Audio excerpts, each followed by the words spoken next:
हम आगे बढ़ेंगे। अहमदाबाद विमान हादसे को लेकर आज बड़ी बैठक होने जा रही है। बता दें कि नागरिक उड्डयन मंत्रालय की उच्च स्तरीय बैठक होगी और केंद्रीय मंत्री राम मोहन नायडू नागरिक उड्डयन मंत्रालय पहुंचे हैं और हादसे को लेकर उच्च स्तरीय बैठक की अध्यक्षता वो करेंगे। ये बड़ी जानकारी हम आप तक पहुंचा रहे हैं, जहां आपको बताते चले कि हादसे को लेकर आज ये बड़ी बैठक होने जा रही है।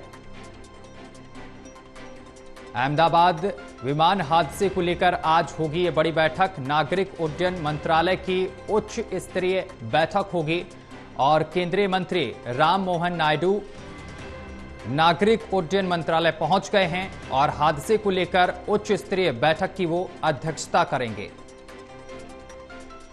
तो बड़ी और अहम जानकारी लगातार हम आप तक पहुंचा रहे हैं। इस हादसे में 274 लोगों की जान चली गई है और शवों की शिनाख्त के लिए डीएनए सैंपलिंग की जा रही है।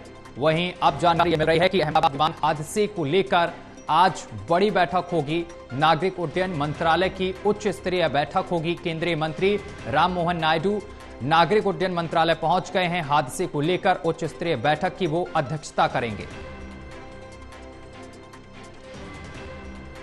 और इस खबर पर अधिक जानकारी के साथ एसोसिएट एडिटर प्रदीप कुमार हमारे साथ जुड़ गए हैं। प्रदीप जी, अहमदाबाद विमान हादसे को लेकर आज उच्च स्तरीय बैठक होने जा रही है। बैठक को लेकर क्या कुछ आपके पास अपडेट? देखिए, एयर इंडिया विमान दुर्घटना और उसके बाद सुरक्षा प्रोटोकॉल पर 11 साल में 21 नागरिक उड्डयन मंत्रालय की अहम बैठक हुई है और काफी अपनी बैठक में नागरिक उड्डयन मंत्री जो राम मोहन नायडू उनकी अध्यक्षता में इस बैठक में मंत्रालय की ओर से जो खासतौर से एक कमेटी गठित की गई है केंद्रीय गृह सचिव गोविंद मोहन की अध्यक्षता वाली इस समिति में नागर विमानन सचिव और गृह मंत्रालय के अतिरिक्त सचिव सदस्य के रूप में शामिल हैं और ये रिपोर्ट अपनी देगी, अध्ययन करेगी।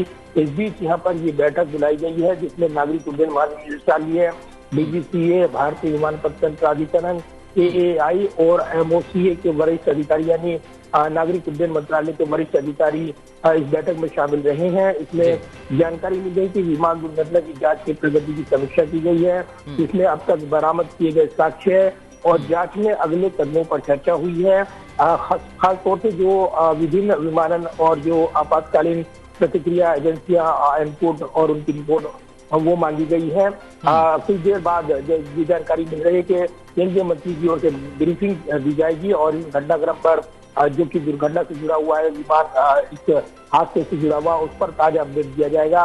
तो कहीं ना कहीं जो विमान संचालन और उसकी प्रक्रिया, एसओपीज, जो गाइडलाइन, दिशा निर्देश, उससे संबंधित जो कमेटी अपनी जो रिपोर्ट देगी उस पर जांच पड़ताल चलेगी। लेकिन जो अन्य चीजें काम कर रही हैं इस विमान हादसे की तह तक जाने के लिए कि क्यों विमान हादसा हुआ, क्या इसकी वजह रही, ये भी एजेंसी अपना काम करती रहेंगी। लेकिन केंद्र सरकार की ओर से, केंद्रीय नागरिक उड्डयन मंत्रालय की ओर से जो कमेटी बनाई गई है वो भी अलग से जांच करेगी और भविष्य में इस तरह की दुर्घटनाएं ना हो उसको लेकर सुनिश्चित किया जाएगा। एसओपी गाइडलाइन का पालन सुनिश्चित किया जाएगा और इसमें क्या एड ऑन करना है इस पर भी आज की बैठक में चर्चा हुई है, जिसकी जानकारी औपचारिक तौर पर दी जाएगी। प्रदीप जी, इस विमान दुर्घटना में करीब 274 लोगों की जान चली गई, जिनके शवों की शिनाख्त के लिए डीएनए सैंपलिंग भी चल रही है। लेकिन आगे ऐसी घटनाएं ना हो, भविष्य में ऐसी घटनाएं ना हो, इसको लेकर क्या इस बैठक में चर्चा हुई है? अगर चर्चा हुई है तो क्या रूपरेखा तैयार की गई है? देखिए, बिल्कुल ये महत्वपूर्ण पहलू है। ऐसे वक्त जब विमान हादसे के बाद गंभीर सवाल उठे हैं और ऐसे भविष्य में विमान हादसों पर यहाँ पर वो ना हो, इसको सुनिश्चित किया जाए। डीजीसी की ओर से जो कमेटी और जो जांच पड़ताल चल रही है वो भी यहाँ पर अलग अलग कमेटियां अपना काम कर रही हैं। लेकिन नागरिक उड्डयन मंत्रालय की ओर से कमेटी अपॉइंट की गई है जिसमें गृह मंत्रालय के गृह सचिव के अध्यक्षता में कमेटी बनाई गई है। अन्य आला अधिकारी इस बैठक में शामिल हैं और इसीलिए आगे का कोर्स ऑफ एक्शन तय करने को लेकर चर्चा की जा रही है। तो निश्चित तौर पर तमाम पहलुओं पर वो चर्चा की जा रही है ताकि यहाँ पर जो दिशा निर्देश हैं उससे संबंधित वो गाइडलाइन जो है उसका पालन सुनिश्चित किया जाए।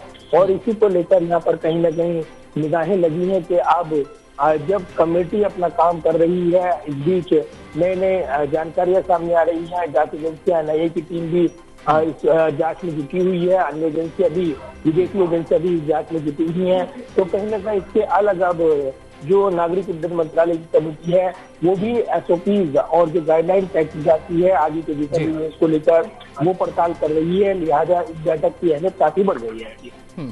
प्रदीप जी, एक सवाल मैं इस बैठक से इतर में पूछना चाहता हूं आपसे कि जो डीएनए सैंपलिंग चल रही है इसके बाद और कितना समय लगेगा शवों को उनके परिजनों तक देने में? देखिए, पोस्टमार्टम हो चुका है, शवों को सिविल अस्पताल में सुरक्षित रखा गया है और जो डीएनए टेस्ट है वो प्रक्रिया चल रही है। कल भी डीएनए टेस्ट किए गए, आज भी वो प्रक्रिया आगे बढ़ रही है। तो डीएनए टेस्ट में वक्त लगेगा क्योंकि एक प्रक्रिया होती है तय मानकों के मुताबिक। उस प्रक्रिया के तहत ये यहाँ पर डीएनए टेस्ट की प्रक्रिया पूरी होगी और उसके बाद जब ये प्रक्रिया पूरी हो जाएगी तब शवों की पहचान कर उनको सुनिश्चित कर सौंपा जाएगा परिजनों को। तो ये प्रक्रिया अभी चल रही है। बहुत शुक्रिया सर हमारे साथ जुड़ने के लिए और तमाम जानकारी साझा करने के लिए।